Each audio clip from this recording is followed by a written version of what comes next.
Yeah, yeah. Unashamed, unafraid. I'm trying to walk the walk. Truth on the mic, no shame here, just real talk. Came from the outside, never fit in. Now we tell the story and the healing begins. No front, no mask, just telling the truth. Keep it real, keep it raw, speaking straight from the booth. If you feeling like an outsider, this one's for you.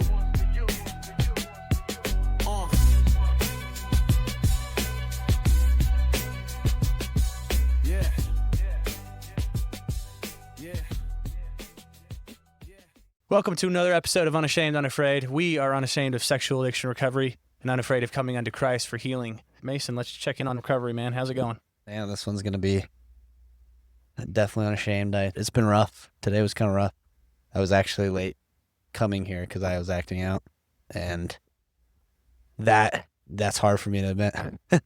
That's tough. That's a tough one for me. I have a lot of shame around being late, just being the way I was raised, but that's why we're here. We say prayer before everything, and that honestly brought a lot of peace to me. For some reason, that prayer just really spoke to me.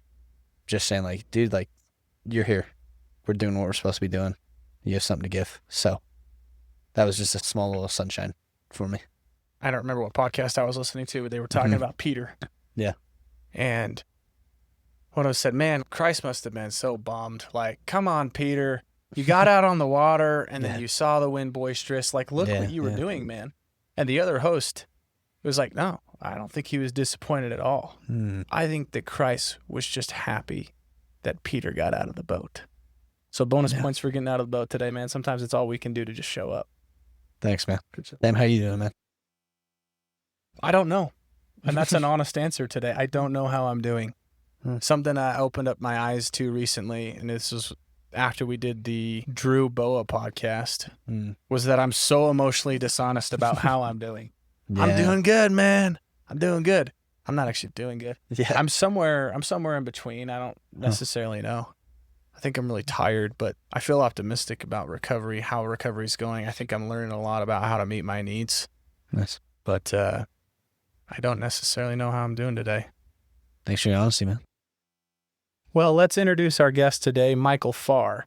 Michael Farr grew up in the Venice Beach area of Los Angeles, a life ruled by the music world, and started a career as a rock photographer. I've never met a rock photographer before. Well, fun fact. Your hobbies include Spartan racing, which is pretty cool.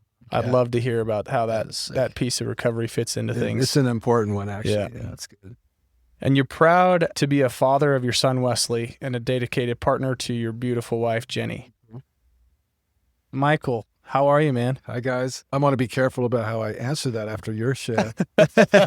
I like what you both said, and I appreciate the honesty big time. It gives me a pass to be honest as well, and so that's very helpful.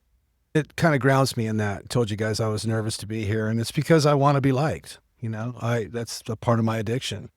I find myself often not telling the truth to be liked, and that's a struggle. But I appreciate what you just shared, man. It's like, how am I doing? I'm doing good. I mean, I could be doing worse, as you'll hear. You know, there's levels. Like I've set the bar pretty low, man. It's a tragic story, but it's a beautiful one because it's God inspired. You know, the story is all God. So I can't wait to tell it. Well, I agree with you, man, and I do believe it's God inspired that you're here. So thanks for hopping on with us, and thanks for being willing to be unashamed. For sure. It's a little wild how I got here. Do you know how I got here? Was it Steven? Steven. Okay. So we were at a gathering called Failed Fest. Okay, so get this. It's a bunch of entrepreneurs talking about their failures. And it's a festival. So it's a bunch of people, you know, talking about failing and how failing was a good thing, what they learned from it. And it's like the failure was the inspiration. What they learned was what God was teaching. So at one point, they grouped us up. Steve was in my group, and they made us talk to each other. Like how this works in entrepreneur world is it's not what you're doing, it's who you know. Yeah. And so we had to introduce each other and tell each other what we're about. And I had talked about, you know, basically what is a hope and dream? And I said, well, I'm hoping to put together a podcast of my own.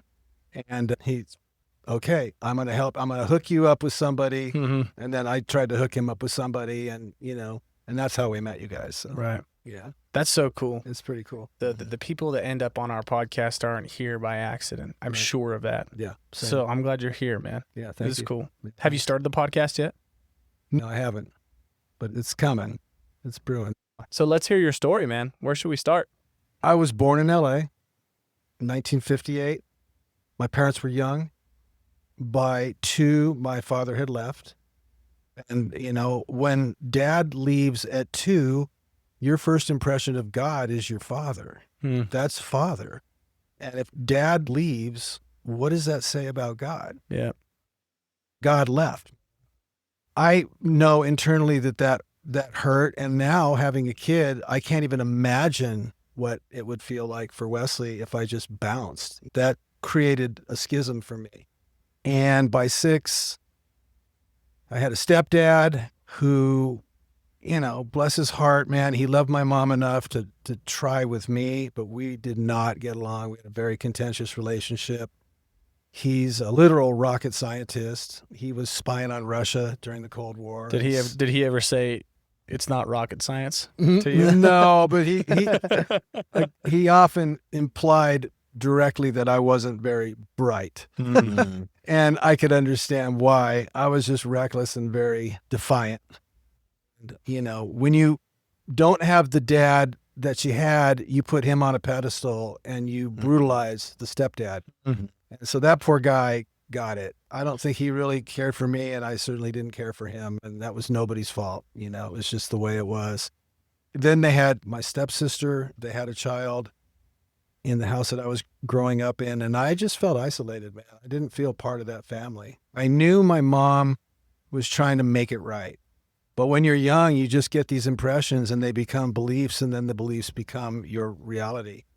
And I believed that I was unlovable, unlikable, and that I probably wouldn't add up to anything. And that really set me up, as you could imagine. I was just like, the bar's low, so if I'm unlovable and unlikable, then I'm going to create a character, and I'm going to be that character that gets attention however he can.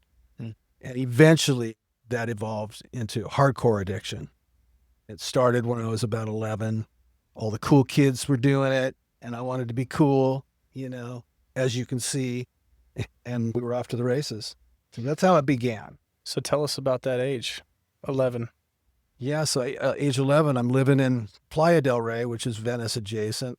My dad's going on a lot of trips. My mom's got the baby, and I'm just diving into music. I'm spinning records in my room, and I'm getting into that world. And that world was highly drug-fueled. We're talking late 60s, 70s. I was 10 in 68.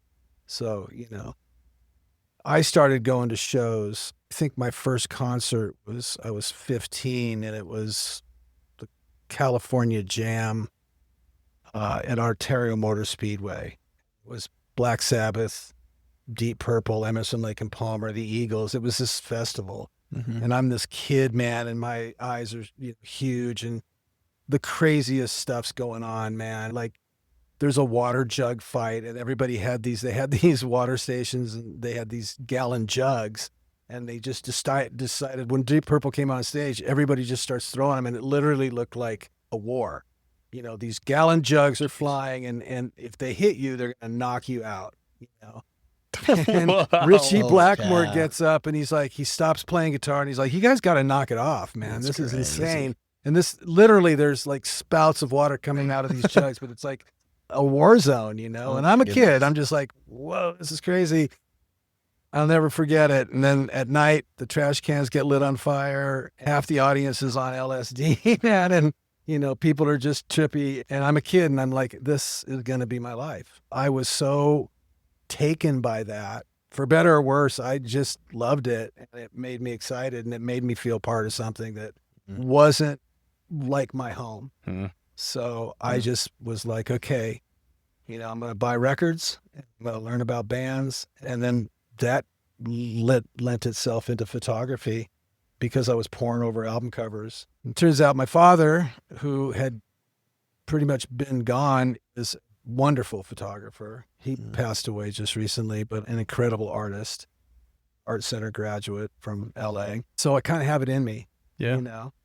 And that's what that time period was like. You know, I isolated myself in my bedroom and in my music, found a friend group, you know, that was like the same. And every friend I had massive amounts of brothers, and the older brothers were tough as nails, and they were badasses, you know? And I was just like, oh, that's so cool. These guys are so tough. I would watch them in, you know, in action, you know, fighting and so forth and getting in trouble with the cops. And the other parents that I gravitated towards were, back in those days, bikers were like hippies, sort of. They, wherever they parked their bike was where they were staying for a minute. And I remember my best friend, Sean, his mom was super into hippie stuff. And her boyfriend was a guy named Little Dave, and he was a chopper dude, and he had all his biker friends. And we would go over there, and they would just give us acid and stuff, and let's see what the kids would do. You know, it was pretty wild, man. And it was frightening too. I'm 13 years old, and they said, "You want to take some acid?" And we're like, "Sure," because we want to be cool. For We sure. don't want to be uncool. And I had the worst trip. By the time I got home, I have no idea what's happening to me, and I'm watching orange juice crash through the ceiling, and my mom's a skeleton, and I'm just totally in trouble. And, Yeah. you know, it was not a great experience. But when I went over to their house, they were listening to rock and roll, and they were into it. And I just did not like being at home. Yeah. It's incredible to see how much of this revolves around like the acceptance you found. It's like 100%. I went where I felt liked and where I felt loved. And where I felt like there weren't rules, like the same rules didn't apply, I just really liked that feeling of an outlaw. And these people were outlaws. And so that fabricated who I became, and I can't take it back. Where did sex enter the picture, and how did that play a role in your life at that time? Yeah, You know, so- we're talking late teens probably Right. at this point. So this is probably unusual for this podcast. Maybe not, but I was so scared of girls. Like I was frightened, man. I did not have the thing, you know, and I would make out with girls. I remember vividly, I'll never forget this one girl. She was finally like, you know, "Are you going to have sex with me or not, dude?" And I was like, "No," I just bounced because I had no security. I was very, very insecure inside myself. And I could play the role pretty good, but the drug culture was seeping in, and so was the music thing.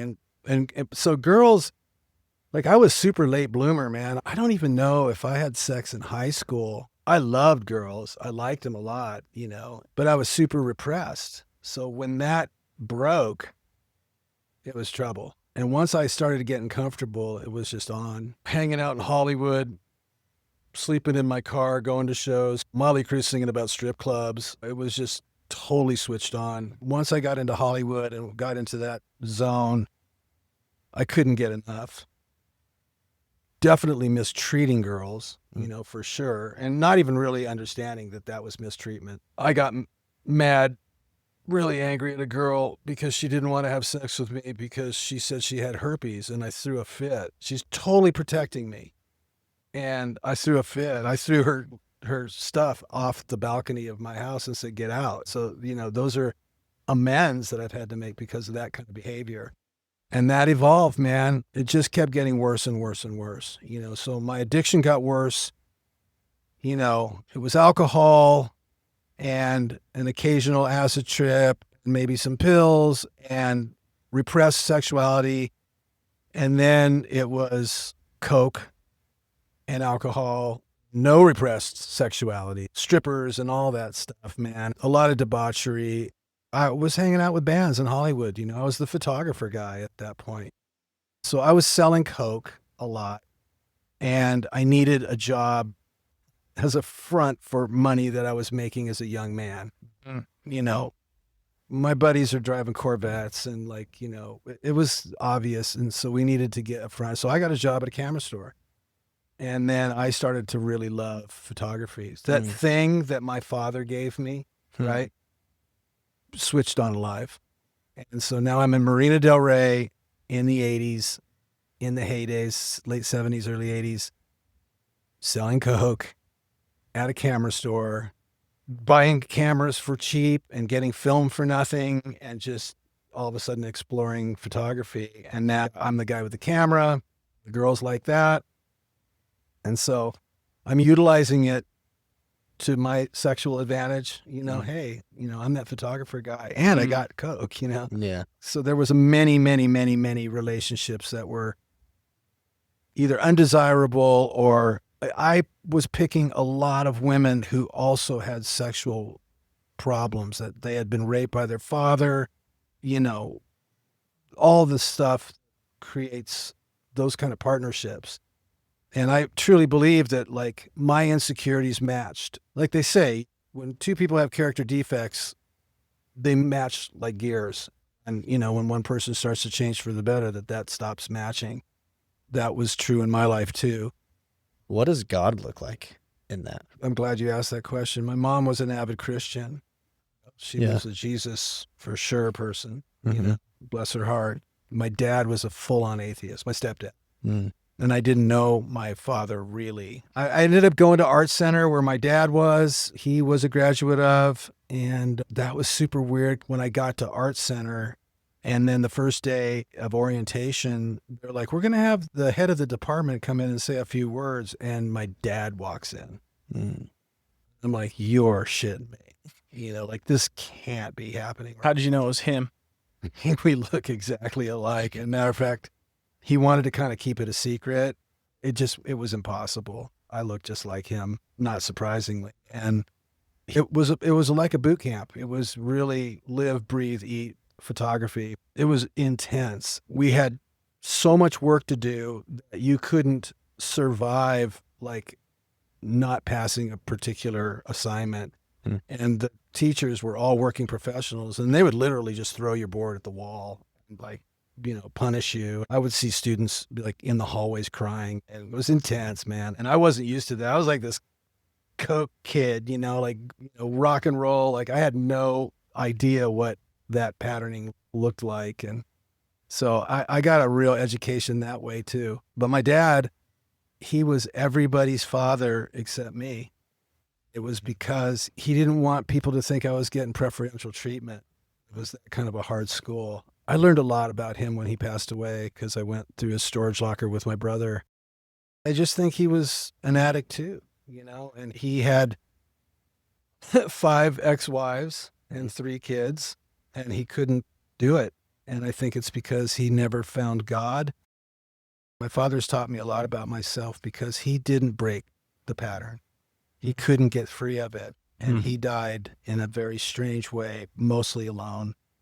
And he had everything going for him. He was the most amazing artist and the most amazing photographer, the coolest cat, and 5 wives, and all the affairs. And he was, I'm sure, just like me, just like thinking that those things, the Porsche and the hot chick and everything, just like I did, was going to fill the God-sized hole. And it just does not. Yeah.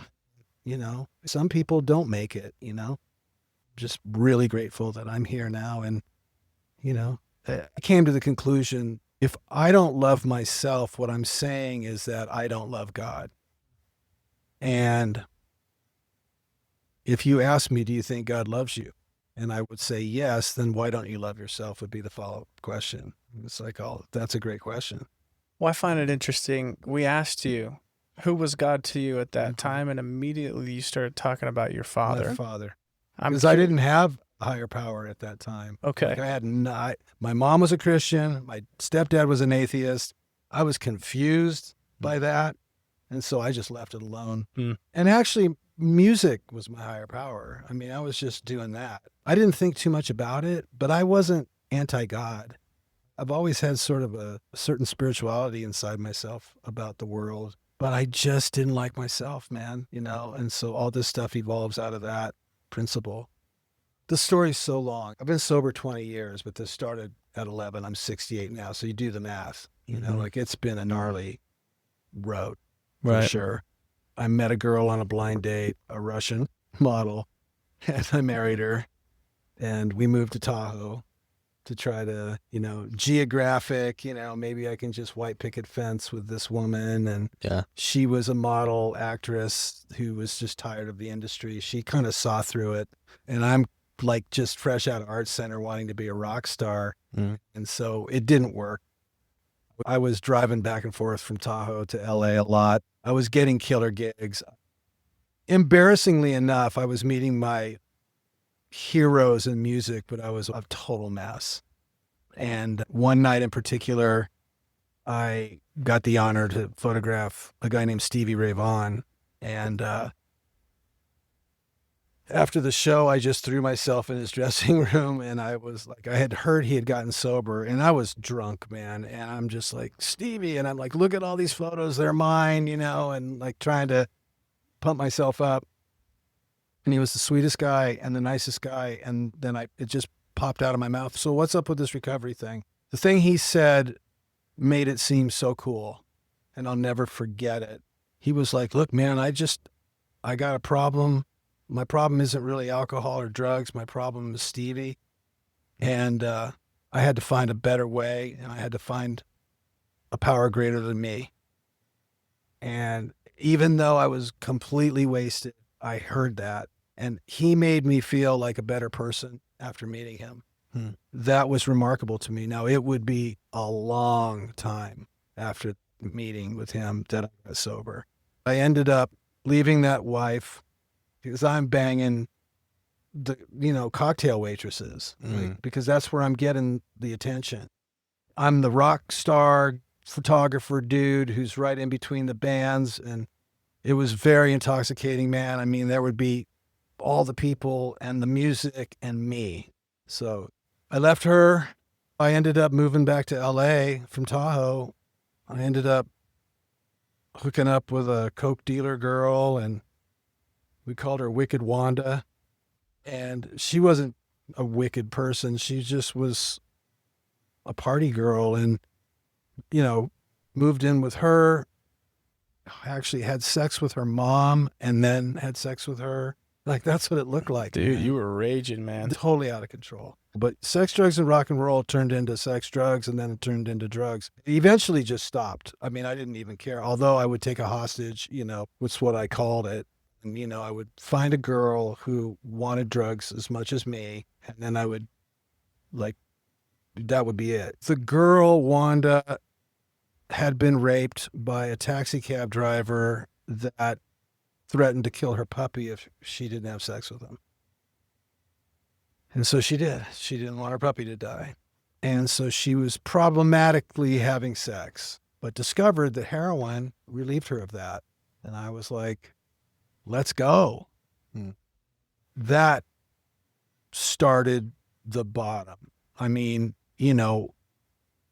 as gross as that is, it seemed innocent enough. And I'm just like, oh, well, yeah, let's do heroin then. This is great. Sure. I remember one day we were feeling terrible, and the dealer, this guy came over, and he's like, hey, I haven't seen you guys in a while. What's up?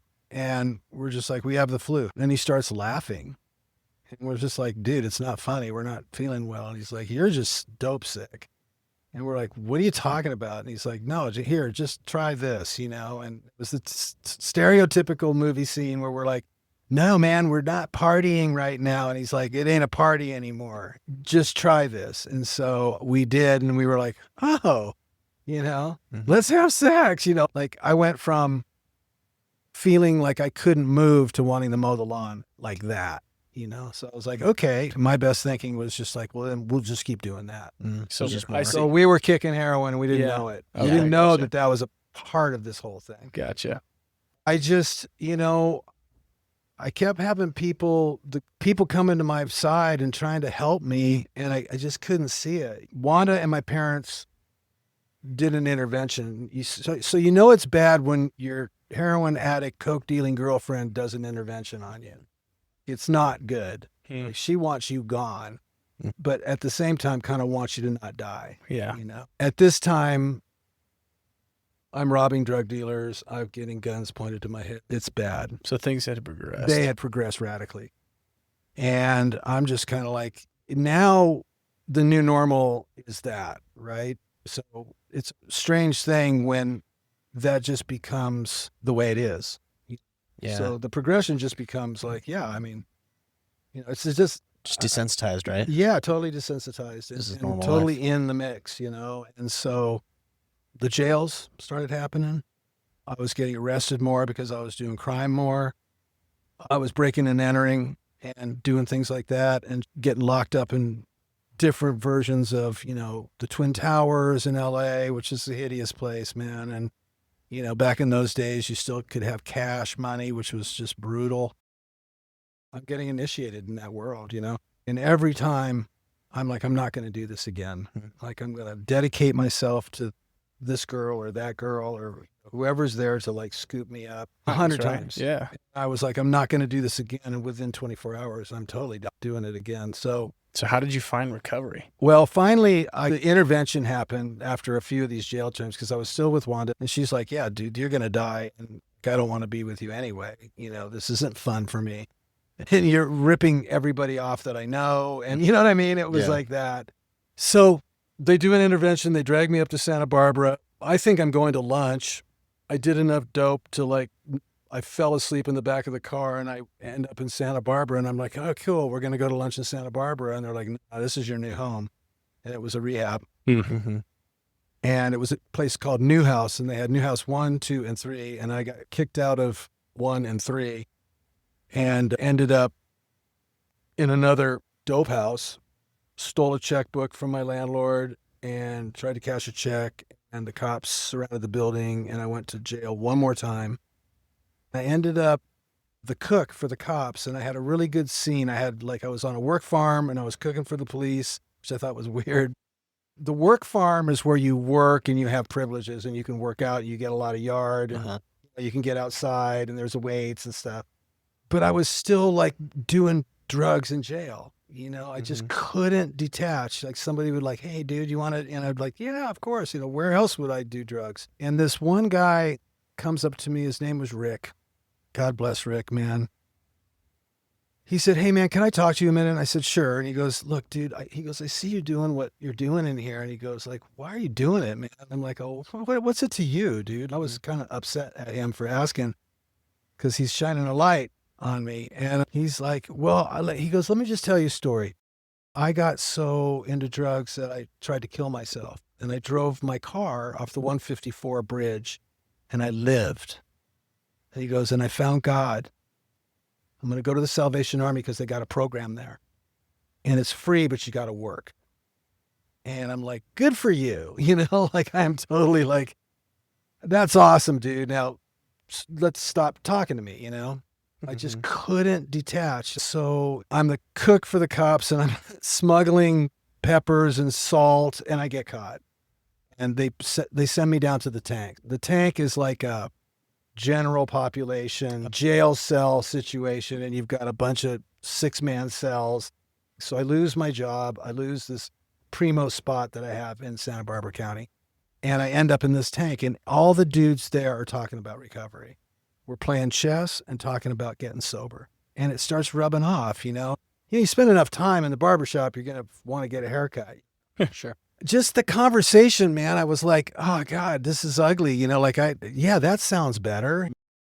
Wow. So I get called to roll my stuff up because when I got arrested in Santa Barbara, I violated my probation. So I owed them a 6-month violation bid in Los Angeles and I had signed extradition papers for them to come pick me up. And the bus comes up and takes you down to LA. I get called down, and I'm thinking this is weird because the bus doesn't run this late at night. It's 10 o'clock at night and they have me pack up all my stuff. And I end up in a holding cell with these 2 kids. And I'm like, what do you guys do? What's up? And they're like, oh, we got drunk in public last night. We're getting released. And I'm like, why am I here?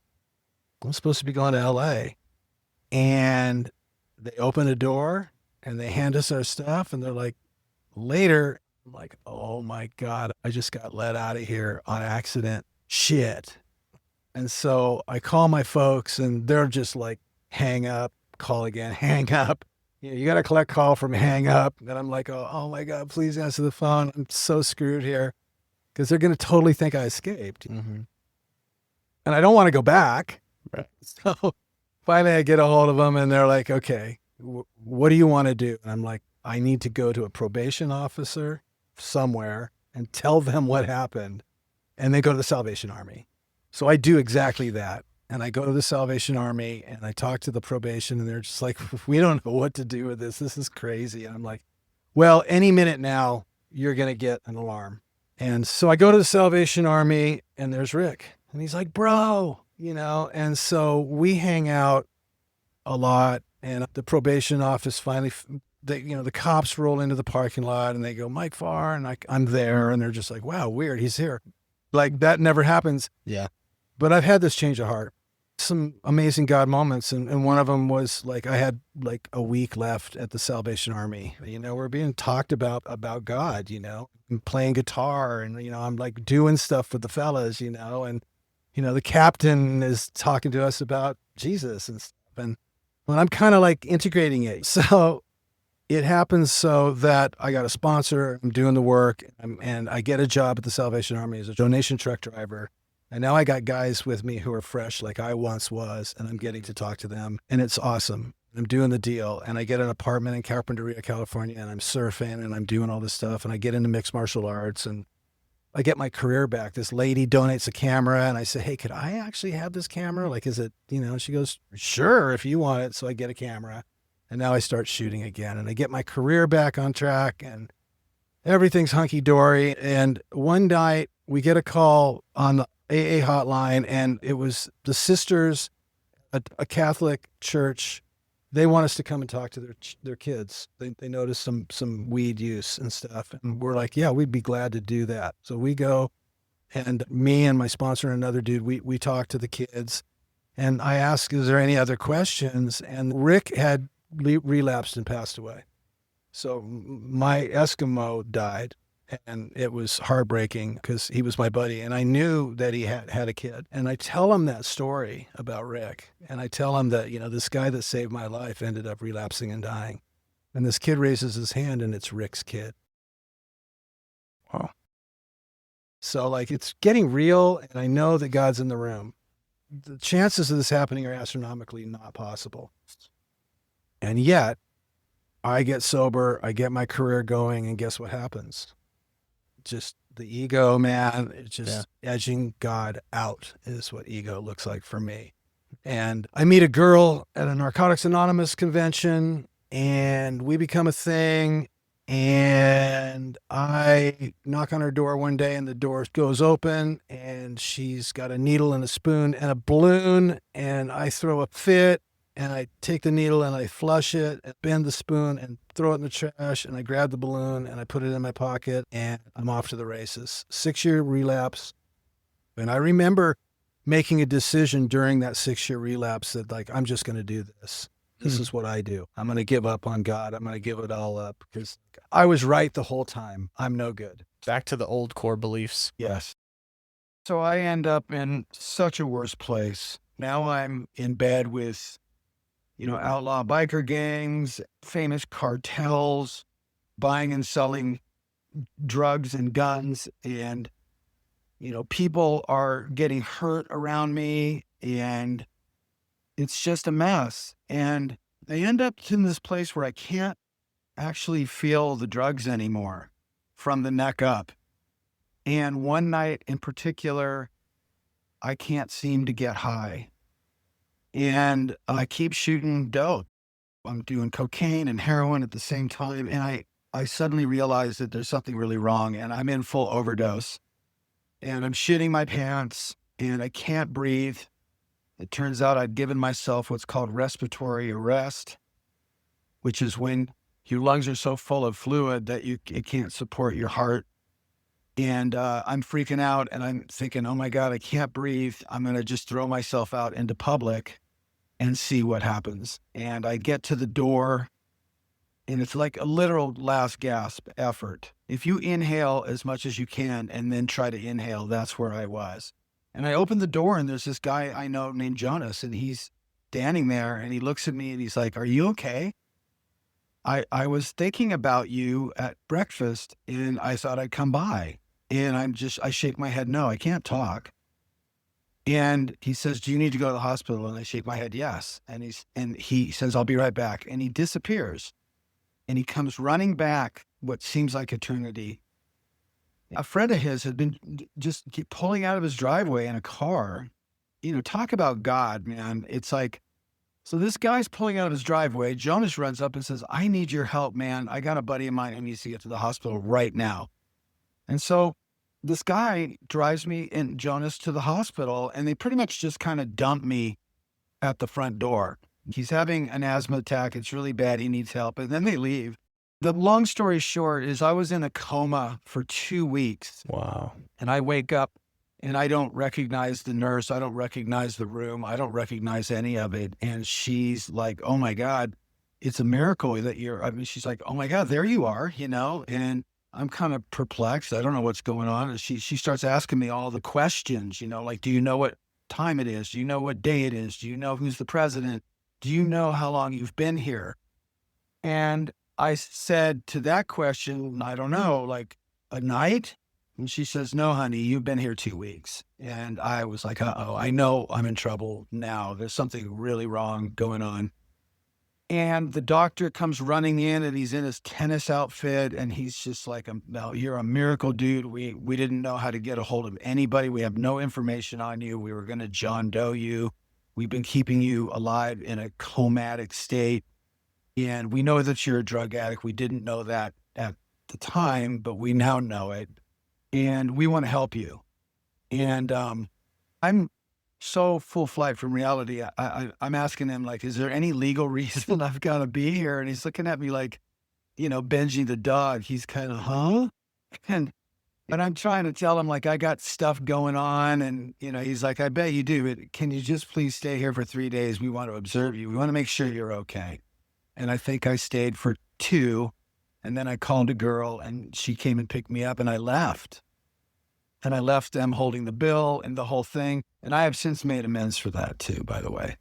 And that was a tough one because, it's A, embarrassing, and B, it was a lot of money that just got written off because of the time. And so I started paying it back, paying it forward type of stuff. And, again, God is just saving me for something. I don't know what it is, and I can't quite figure it out, but I finally get busted. So it sounds like, in terms of rock bottom, this truly was the lowest point for you. Yes. And now I'm sitting outside my apartment. The girlfriend's handcuffed. I'm handcuffed. We are just in a brutal state. And I end up getting locked up again. And now I'm looking at a long time, like a long time. And I get a judge a guy on meth, killed his wife. So he's not stoked on drug addicts. Mm-hmm. And I'm like, I am done. Like, I'm now, all of a sudden, I'm getting that surrender. And I'm like, I'm so done. I'm going to do the 20 years. I'm going to get sober in prison, and I'm going to just help another addict, whoever, right? That's all I'm going to do. I'm going to do the God thing. And I get this judge, and he's like, help me out here, because you're a puzzle. You haven't been arrested in 10 years. You have a lawyer that you're totally not using. I've never heard anybody say this before, but you're telling me you're guilty. Like, what is going on with you, dude? And I tell him the truth. Like, the truth is, Your Honor, I am guilty of everything that you're accusing me of and things that you don't even know about. Like, I'm guilty. You have no idea. And he's like, what about the 10 years? And I'm like, I was sober for 4. I've been out for 6. I'm totally done. And this is what is necessary for me, because I don't do well out there. He goes, okay, cool. I'm going to give you a year and you need to grow up. I'm like, please don't do that. Like, all these inmates are going crazy. They're like, what is this guy's problem? Like, everybody wants out, right? And I'm like, dude, I don't trust myself. Right. I'm no good on the street, I assure you. And he goes, well, you better be, because you're going to get a bunch of time if you don't. Right. So now I'm dope, sick, bad, kicking in a jail cell for a good part of that year, really. I mean, it took me a while to get well. And I get out. I remember this guy who I was talking to for the entire Relapse. His name is Harold Owens. And he ran an organization called Music Cares. And Music Cares is an outreach for people in the music industry that have drug problems and stuff. And I would talk to this guy on the phone. I couldn't believe it, but I remembered my brother's number and Harold's number. And I call Harold, and he's like, hey, Mike. He answers the phone. how? And he goes, what's up, man? And I haven't heard from you in a while. And I'm like, Harold, I've been locked up, man. And he's like, oh, well, what can I do for you? And I'm like, I don't know. Do you do things for people? Like, what's up with you, dude? And, and he goes, yeah, you don't remember. I've already done something for you. He had tried to help me once get out of a case. And he goes, where are you? And I'm like, Ventura. And he's like, well, can you get to LA? And I'm like, yes, I'll do that. And he goes, get to LA and call me. And he was just the sweetest guy. He was just understood and he never judged me. And so I call my brother and he answers. And my brother had gotten sober 6 months before I got arrested. But he drives me to LA and I call Harold and he goes, hey, I go, Harold, I'm in LA. And he goes, awesome, go to a meeting. I'm like, all right. So my brother takes me to a meeting at the Marina Center in Marina Del Rey. And after the meeting, I call Harold and he goes, how was the meeting? And I'm like, it was good. And he goes, I got you a bed, bro. You're all good. We got you a spot. And so I spent 11 months. And I want to tell you this. This is really important in my story. I 100% knew when this went down that God was in my life and that I was being taken through an initiation on purpose. And I was the initiate. I was dragging myself with God through this thing so that I could help people. And I had said a prayer in jail, and it went like this. God, I don't want to ask you for anything. I do want to be of service. And since I'm getting out, it would be awesome if I could be in a sober living that was musically oriented by Hollywood with a band of brothers who were all sober and on the same plane as me. I'm like contemplating it. I'm in a meditation sort of space. So Harold tells me he's got me a bed. So I go to this spot, open the door, and I walk in and I instantly hear music. And I'm like, what's going on? And they got a giant music room in the garage. And it's near Hollywood. It was not even believable. And I'm like, what is happening right now? And so Harold's office is literally in Hollywood. So I'm going up to his office regularly and he becomes my sponsor.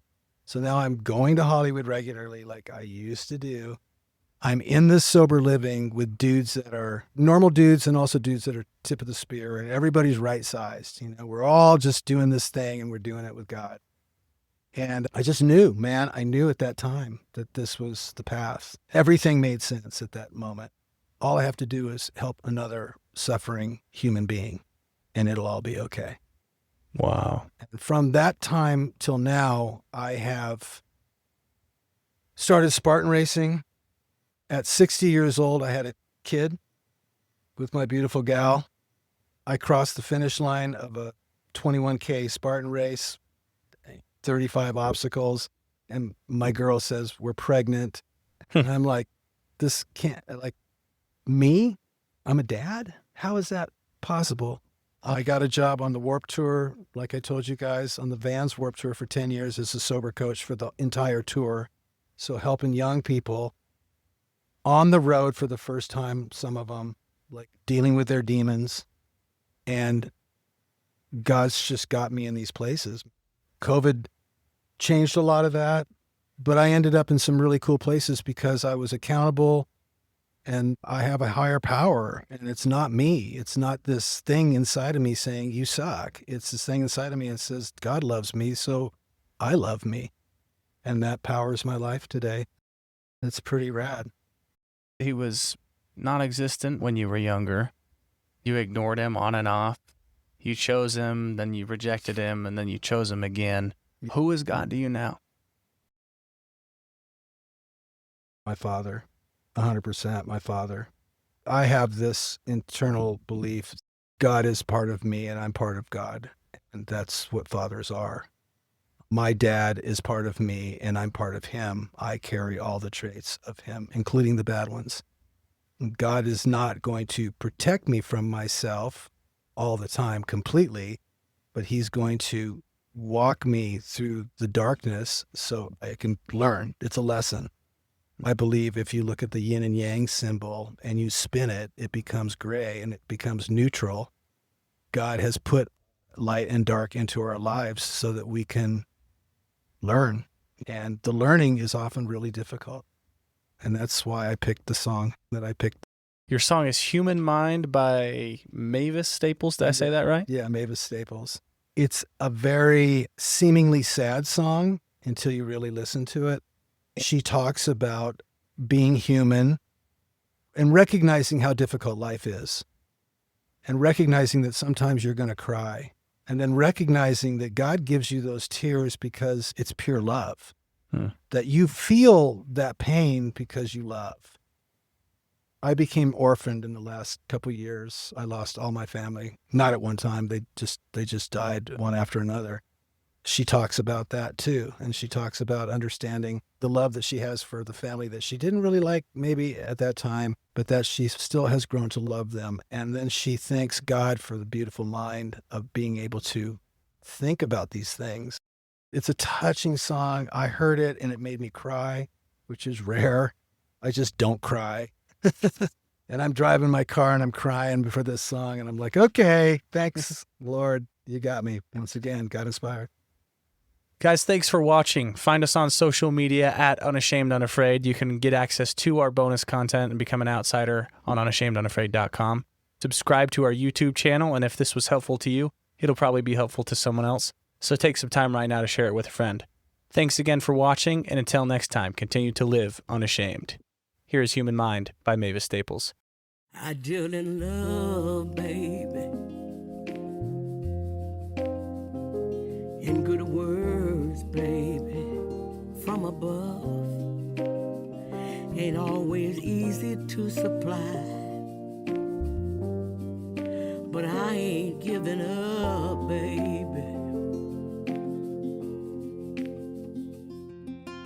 Burning hillsides, children dying by machines of war, and I know every tear that I've cried through the worst in my life was love in full supply. God bless the human mind, who would dream the sweet design. Even in these days I find, this far down the line, I find good in us sometimes. God bless the human mind. Find a reason, Lord, to keep on trying. With every tear you cry, you find good in it sometimes. I didn't lost, Daddy. I am the last, Daddy, last of us. Ain't always easy to believe. I miss my family, Daddy. Spinning B-sides, singing by and by. We need once more, and I know everyone can still fly. The best in my life is love in full supply. God bless the human mind, who would dream the sweet design. Even in these days I find